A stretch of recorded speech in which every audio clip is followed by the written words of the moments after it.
मारता उन्हीं को।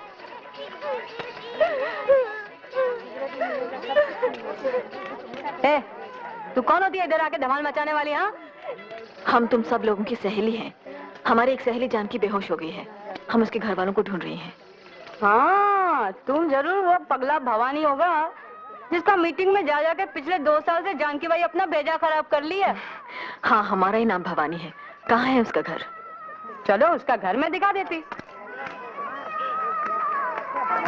तुम्हारा नाम क्या है? सुनैना। सुनैना। ये जानकी का घर वाला करता क्या है? घर वाला इधर किसी का नहीं, इधर सबका कसम पत्ते दादा ही है। ओह, अगर हमें पता होता कि यहाँ शहर में ऐसा नर्क भी है तो हम कब के आकर तुम सबको यहाँ से छुड़ा ले जाते। ये उसका घर है।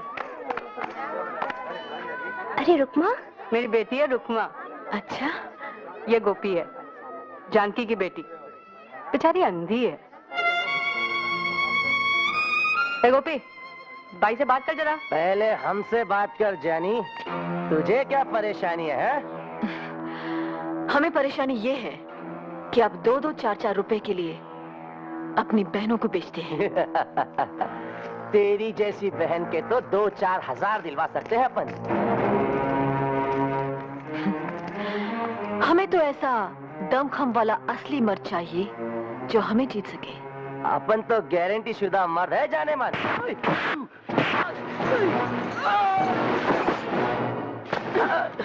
आप तो गए काम से, जाइए अपनी गारंटी देने वाले को लाइए। जाइए। चलो, अपन फत्ते दादा को बोलेगा, वही ठीक करेगा इसे। चलो। अरे ये तुम क्या कर रही हो भाई? तुम्हारे तो 2 ही हाथ, तुम अकेली हम सबको फत्ते दादा से कैसा बचाएगी? हाँ, हमारे पिताजी करमवीर गणेश दत्त की सारी जिंदगी बेईमानी और नाइंसाफी से लड़ते हुए बीती। एक दिन किसी ने उनसे भी यही सवाल पूछा था।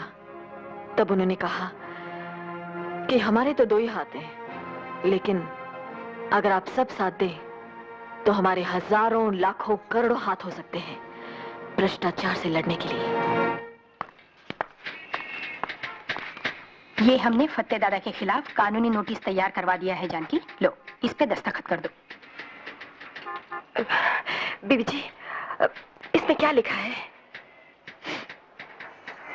इसमें लिखा है कि फत्ते को तुमसे शादी करनी होगी क्योंकि वो तुम्हारे होने वाले बच्चे का बाप है। शादी वादी नहीं बनाएगा फत्ते दादा, वो जानकी को उसके होने वाले बच्चे समेत ही मार देगा जान से। बीबी जी, मुझे उससे बहुत डर लगता है, अपनी जान का नहीं, अपनी अंधी बेटी के आबरू का। मैंने उसे ये नाता जोड़ा ही इसलिए ताकि मेरी बेटी उसके दरिंदों से बची रह सके। फोकट में इधर कोई काम होता ही नहीं है। रिपोर्ट लिखने का है, पैसा दो। रिपोर्ट काटने का है तो अपन पैसा दो। ड्यूटी पर ऊँघते हैं और खुलेआम घूस मांगते हैं, ये क्या हिमाकत है? इस थाने का इंस्पेक्टर कहाँ है? इंस्पेक्टर दास। आशुतोष दास।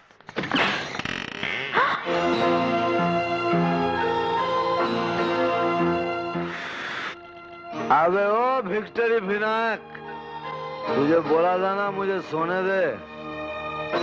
हम हवलदार विनायक नहीं, पत्रकार भवानी है।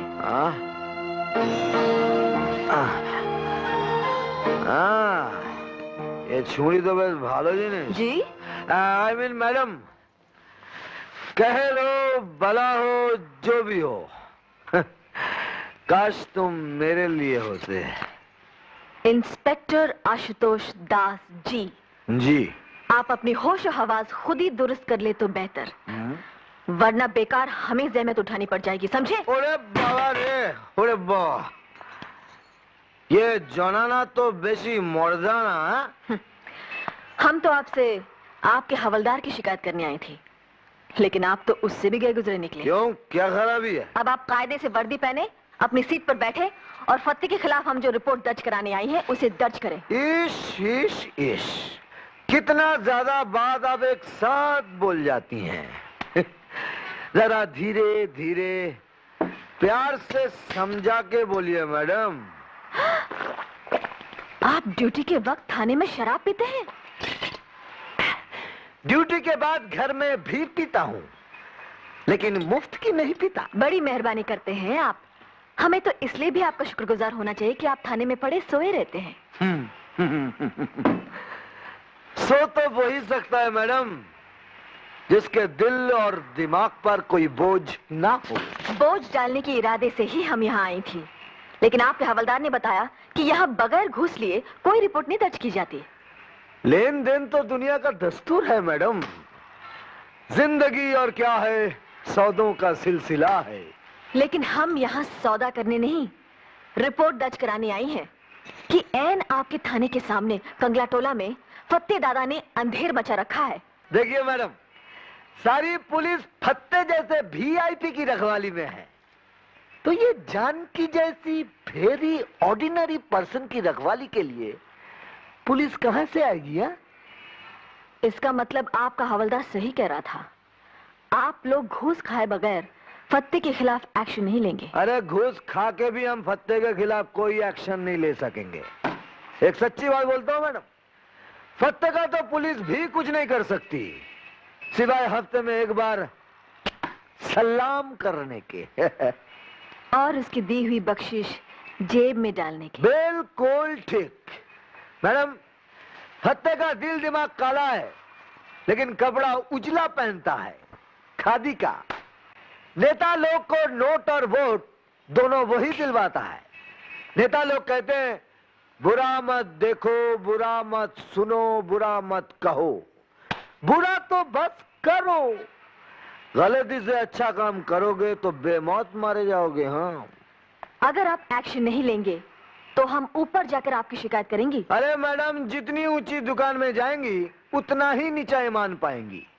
शिकायत करते करते अगर भगवान के पास भी चली गई ना, वो भी बेकार जाएगा। अरे मैडम, जाने से पहले कथा तो सुनती जाइए। एक मर्तबा भगवान से उनकी पत्नी ने पूछा, हे भगवान, आपके भगत लोग आपके पास आकर इतना रोता है, कांपता है, मेरा तो कान पक जाता है सुन सुन के। आश्चर्य, क्या आप मुस्कुराते हुए सुनते रहते हैं? तो जानती हैं भगवान ने क्या किया? दोनों कानों से रुई निकाल कर दिखाए और बोले, अजी सुनता कौन है? अबे ओ विनायक, यस बॉस। बहुत कड़क मारा है, थोड़ा पानी लेकर आ।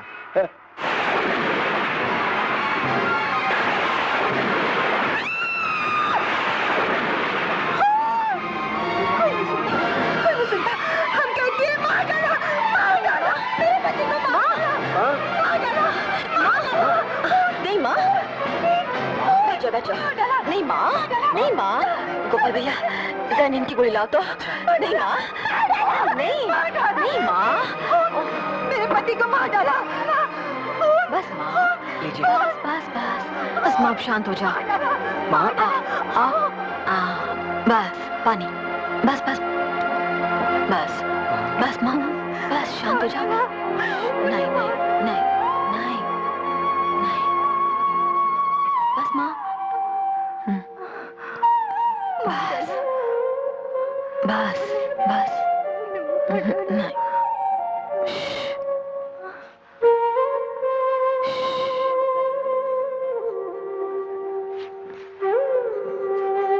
फतेह दादा, मुझे जो चाहे सजा दे, मेरी अंधी बेटी को छोड़ दे। इसे तो छोड़ूंगा मैं गाड़ी वाले दलाल के पास। जानकी भाई, छोकरी के पीछे जान मत दे। जानकी भाई, यहाँ की छोकरी के भाग में तो यही स्तंदा लिखेला है। मैं अपनी जान दे दूंगी, पर इसे अपनी बेटी नहीं जानकी भाई, छोड़ मुझे। जानकी भाई, माँ, क्या हुआ माँ? देख लिया तुम सबने इसका अंजाम। अब कान खोल कर सुन लो। माँ, फत्ते दादा से जो टकराएगा बेमौत मारा जाएगा। खबरदार जो किसी ने उस कुतिया के भड़काने पर कोई कार्रवाई की। फत्ते दादा, हमारा नाम भवानी है। बीबी जी। जानकी, जानकी, अच्छा, तो तू है वो जिसे असली मर्द की तलाश है।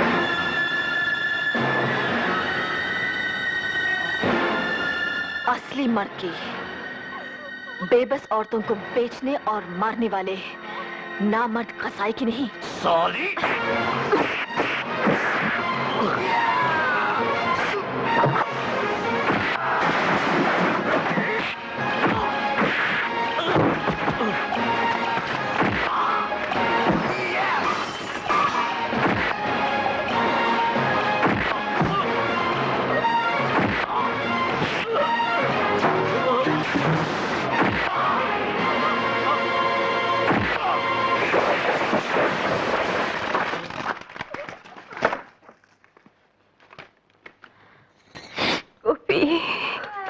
चलो गोपाल भैया, जानकी को अस्पताल ले चलते हैं। नहीं बीबी जी, बहुत देर हो चुकी। नहीं माँ, ऐसा मत कहो। बीबी जी, आप मेरी बेटी को फत्ते से बचा लीजिएगा। वो इसे कोठे पे बिठाना चाहता है। नहीं जानकी, हम ऐसा नहीं होने देंगे। हाँ, हम इसे अपने साथ रखेंगे। जानकी, हम वादा करते हैं, हम इसे किसी अच्छे घर की बहू बनाएंगे। बीबी जी, हाँ, तुम चिंता मत करो, तुम बिल्कुल चिंता मत करो।